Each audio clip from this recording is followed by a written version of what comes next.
விழாவிலே குத்தி. அந்த நாள் பெரிய ஓய்வு நாளுக்கு ஆயத்த நாளாய் இருந்தபடியினால் உடல்கள் அந்த ஓய்வு நாளிலே சிலுவைகளில் இராதபடிக்கு யூதர்கள் பிலாத்துவினிடத்தில் போய் அவர்களுடைய கால் எலும்புகளை முறிக்கும்படிக்கும் உடல்களை எடுத்துப் போடும்படிக்கும் உத்தரவு கேட்டுக்கொண்டார்கள்.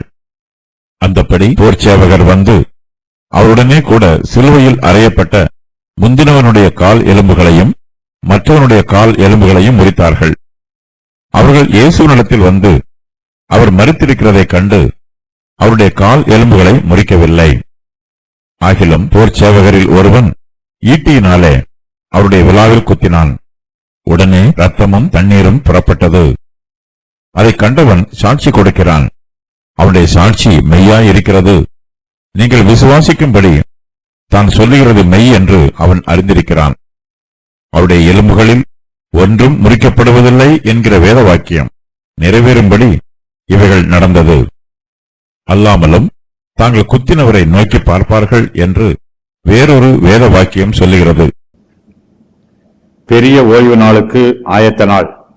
அந்த நாள் பெரிய ஓய்வு நாளுக்கு ஆயத்த நாளாய் இருந்தபடியினால் உடல்கள் அந்த ஓய்வு நாளிலே சிலுவைகளில் இராதபடிக்கு யூதர்கள் பிலாத்துவிடத்தில் போய் அவர்களுடைய கால் எலும்புகளை முறிக்கும்படிக்கும் உடல்களை எடுத்து போடும்படிக்கும் உத்தரவு கேட்டுக்கொண்டார்கள். இயேசு கிறிஸ்துவின் விழாவிலே போர் சேவகரில் ஒருவன் ஈட்டியினாலே குத்திய சம்பவம் யோவான் சுவிசேஷத்தில் மாத்திரமே எழுதப்பட்டிருக்கிறது. யூதர்கள் துன்மார்க்கராக இருந்து இயேசு கிறிஸ்துவை சிலுவையில் அறைகிறார்கள். ஆகிலும் தங்களுடைய யூத மார்க்கத்தில் அதிக பக்தி இருப்பது போல காண்பித்துக் கொள்ளுகிறார்கள். இயேசு கிறிஸ்துவை சிலுவையில் அறையப்பட்ட அந்த நாள் பெரிய ஓய்வு நாளுக்கு ஆயத்த நாளாக இருக்கிறது. அந்த ஓய்வு நாளில் உடல்கள் சிலுவைகளில் இருக்கக்கூடாது என்று யூதர்கள் விரும்புகிறார்கள். அதற்காக அவர்கள் பிலாத்துவினிடத்திற்கு போய் அவர்களுடைய கால் எலும்புகளை முறிக்கும்படிக்கும் உடல்களை எடுத்து போடும்படிக்கும் உத்தரவு கேட்டுக் கொள்கிறார்கள். தங்கள் கண்களில் தென்படாதவாறு இயேசு கிறிஸ்துவின் சரீரத்தை வெளியே எங்கேயாவது புதைத்துவிட வேண்டும் என்று விரும்புகிறார்கள். பெரிய ஓய்வு நாள் சமீபித்திருக்கிறது. இந்த நாள் அந்த பெரிய ஓய்வு நாளுக்கு ஆயத்த நாளாக இருக்கிறது. ஒவ்வொரு ஓய்வு நாளுமே பரிசுத்த நாள்தான். ஒவ்வொரு ஓய்வு நாளும் யூதருக்கு நல்ல நாள்.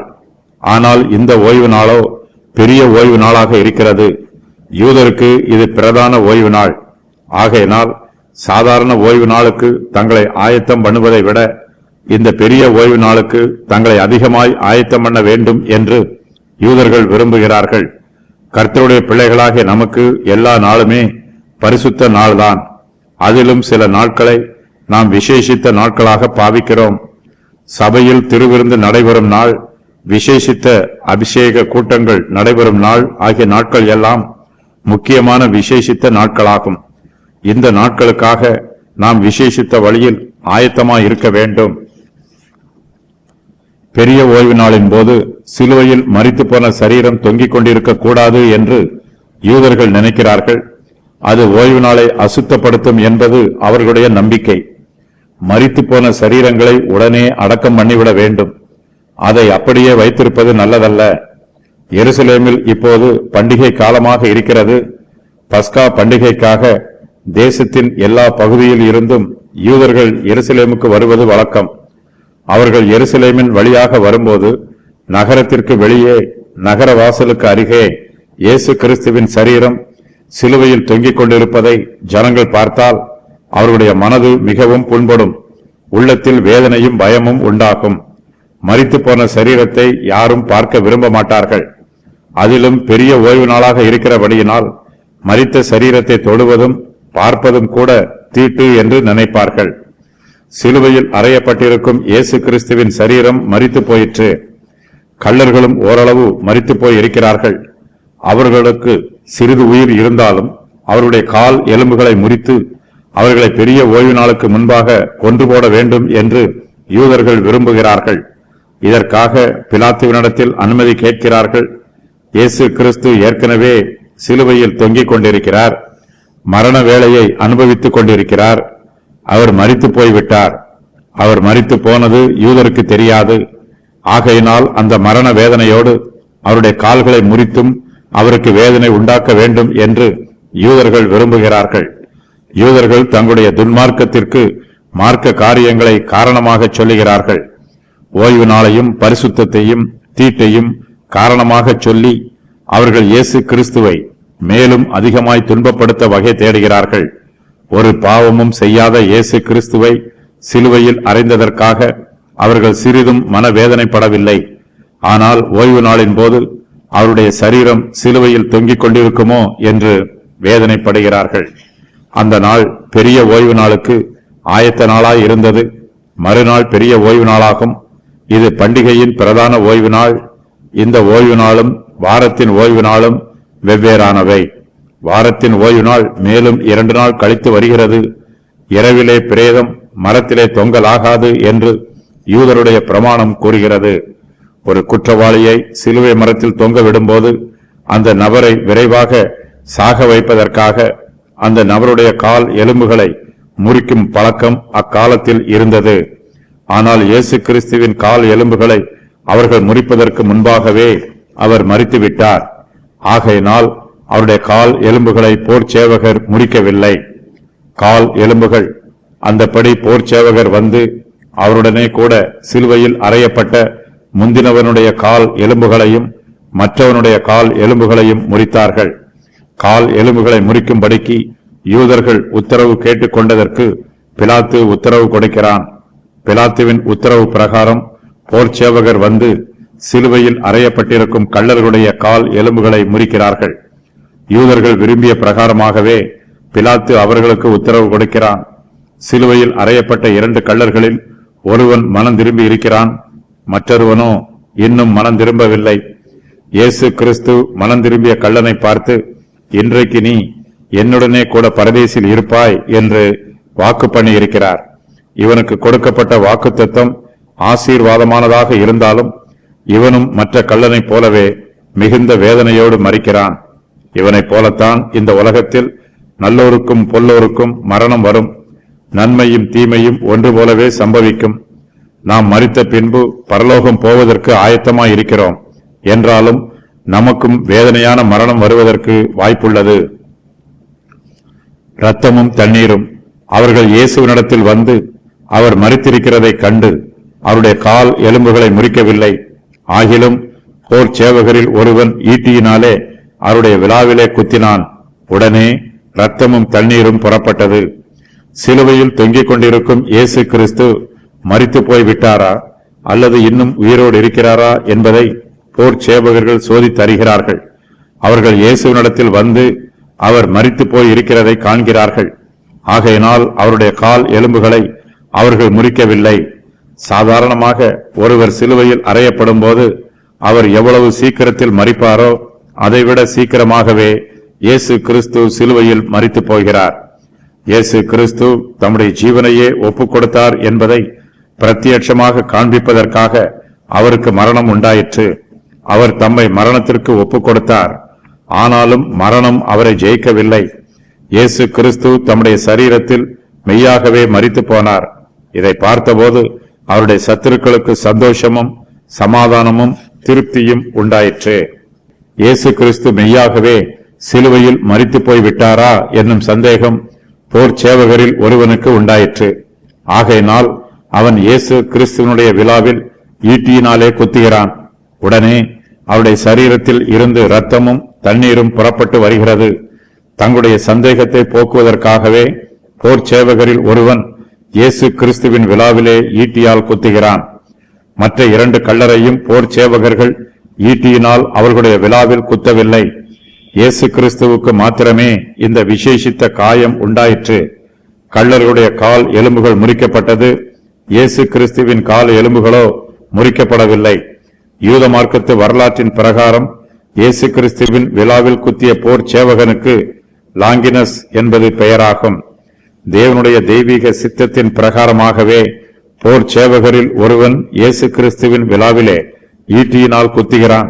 அவர் மெய்யாகவே தம்முடைய சரீரத்தில் மரித்து போனார் என்பதை உறுதி பண்ணுவதற்காகவே இந்த சம்பவம் நடைபெறுகிறது. 3ஆம் நாளில் இயேசு கிறிஸ்து மறுபடியும் உயிரோடு எழும்பப் போகிறார். அவர் உயிர் தெழுவதற்கு முன்பாக அவருடைய மரணம் உறுதி பண்ணப்படுகிறது. அவர் மெய்யாகவே தம்முடைய சரீரத்தில் மரித்து போனார். அவரை விலாவிலே ஈட்டியினால் குத்தியதினால் அவருடைய சரீரத்தில் இருந்து ஜீவ ஊற்று புறப்பட்டு வருகிறது. இயேசு கிறிஸ்துவின் சிலுவை மரணம் தேவனுடைய தெய்வீக திட்டமாகும். அவருடைய மரணத்தில் தேவனுடைய ரகசியம் அடங்கி இருக்கிறது. இயேசு கிறிஸ்துவின் மரணம் பிரத்யட்சமாக நடைபெற்ற ஒரு சம்பவம். அவருடைய மரணமே ஒரு அற்புதம். இயேசு கிறிஸ்துவின் மரணம் மிகவும் விசேஷித்த மரணமாகும். இயேசு கிறிஸ்துவின் மரணத்தை பற்றி யோவான் தன்னுடைய நிருபத்தில் எழுதுகிற போது, இயேசு கிறிஸ்துவாகிய இவரே ஜலத்தினாலும் இரத்தத்தினாலும் வந்தவர், ஜலத்தினாலே மாத்திரமல்ல ஜலத்தினாலும் இரத்தத்தினாலும் வந்தவர், ஆவியானவர் சத்தியமாகையால் ஆவியானவரே சாட்சி கொடுக்கிறவர், பரலோகத்திலே சாட்சியிடுகிறவர்கள் மூவர், பிதா, வார்த்தை, பரிசுத்த ஆவி என்பவர்களே இம்மூவரும் ஒன்றாயிருக்கிறார்கள். பூலோகத்திலே சாட்சியிடுகிறவைகள் மூன்று, ஆவி, ஜலம், இரத்தம் என்பவைகளே இம்மூன்றும் ஒருமைப்பட்டிருக்கிறது என்று எழுதியிருக்கிறார். இயேசு கிறிஸ்துவின் விலா எலும்பு குத்தப்படுவதும் ஒரு விசேஷித்த சம்பவமாகும்.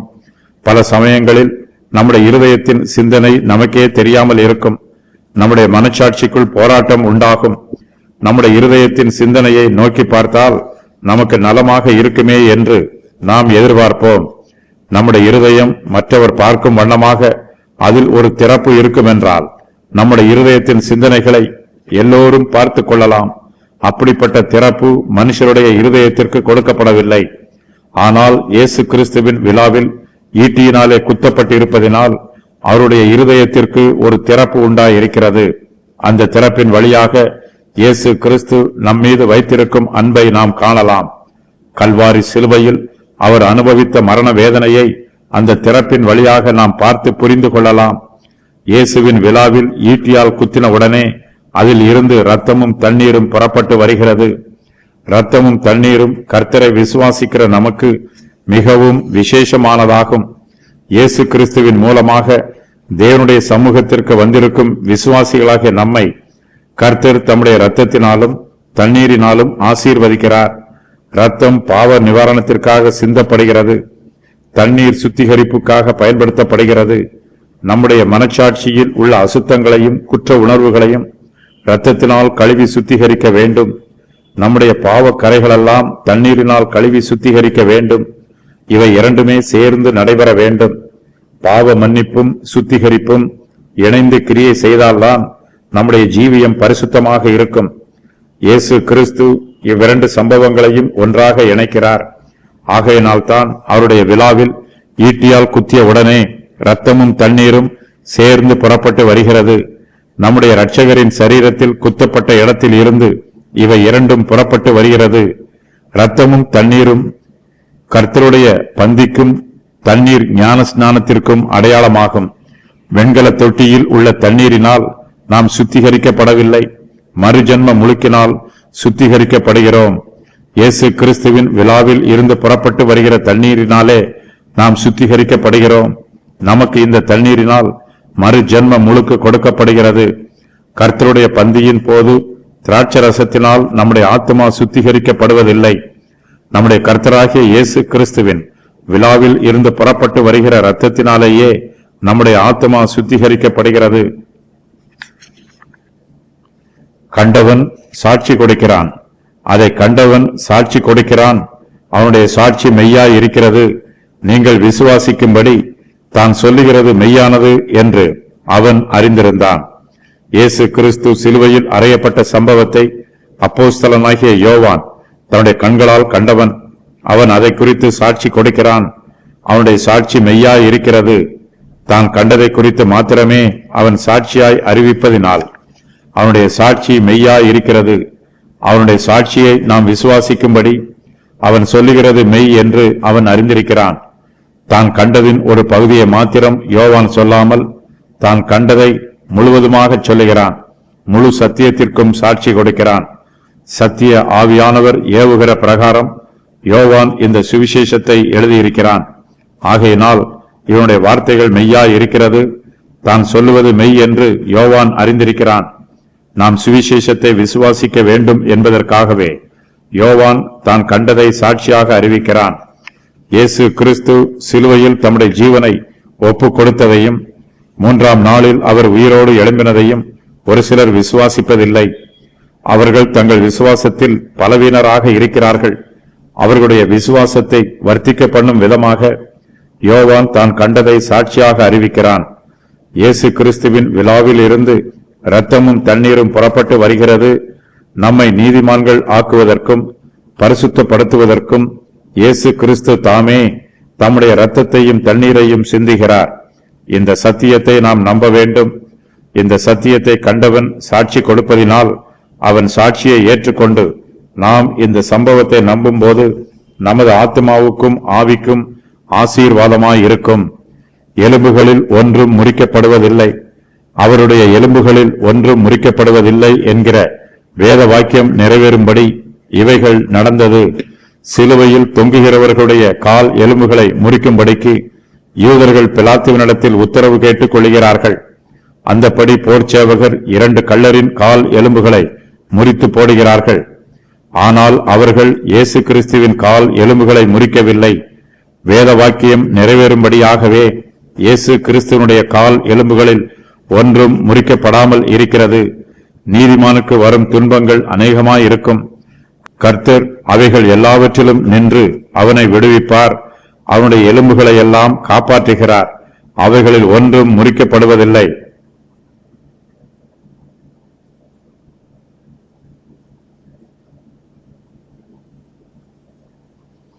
எண்ணாகமம் புஸ்தகத்தில் பஸ்கா ஆட்டுக்குட்டியை பற்றி அதில் ஒரு எலும்பையும் முறிக்காமலும் பஸ்காவினுடைய சகல முறைமையின்படியும் அதை ஆசரிக்க கடவர்கள் என்று எழுதப்பட்டிருக்கிறது. இயேசு கிறிஸ்துவே நம்முடைய பஸ்கா ஆட்டுக்குட்டியாக இருக்கிறார். அவரே உலகத்தின் பாவத்தை சுமந்து தீர்க்கிற தேவ ஆட்டுக்குட்டி. வேத வாக்கியத்தில் எழுதியிருக்கிற பிரகாரமாக தேவ ஆட்டுக்குட்டியான இயேசு கிறிஸ்துவின் எலும்புகளில் ஒன்றும் முறிக்கப்படாமல் இருக்கிறது.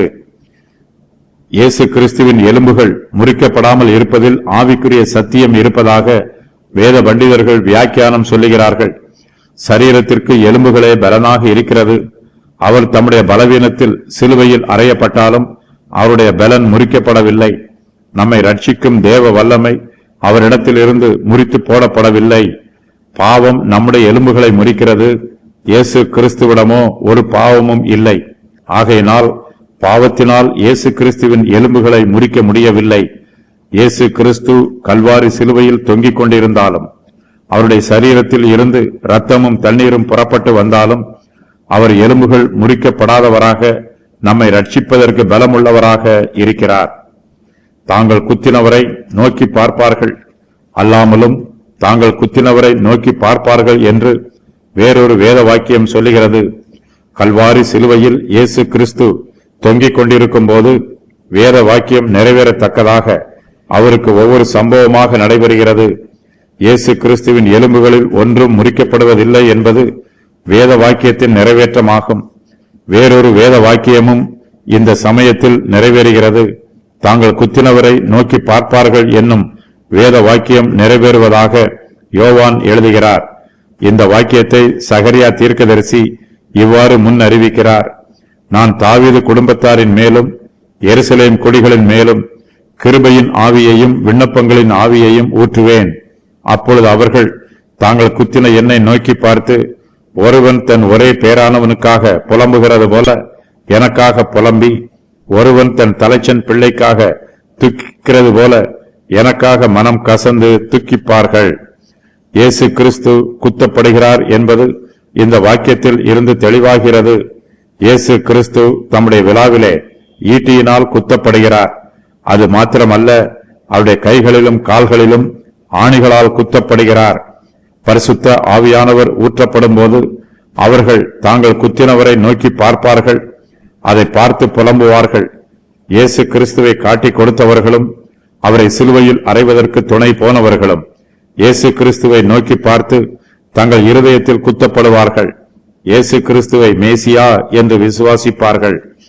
தேவனுக்கு விரோதமாக பாவம் செய்கிற நாமும் இயேசு கிறிஸ்துவை கல்வாரி சிலுவையிலே குத்துகிற குற்றத்தை செய்கிறோம். நாம் குத்திய இயேசு கிறிஸ்துவை நோக்கி பார்த்து மனம் திருந்த வேண்டும். நமக்காக தம்முடைய ஜீவனையே ஒப்புக் கொடுத்த இரட்சகராகிய இயேசு கிறிஸ்துவனிடத்தில் அன்பு கூற வேண்டும்.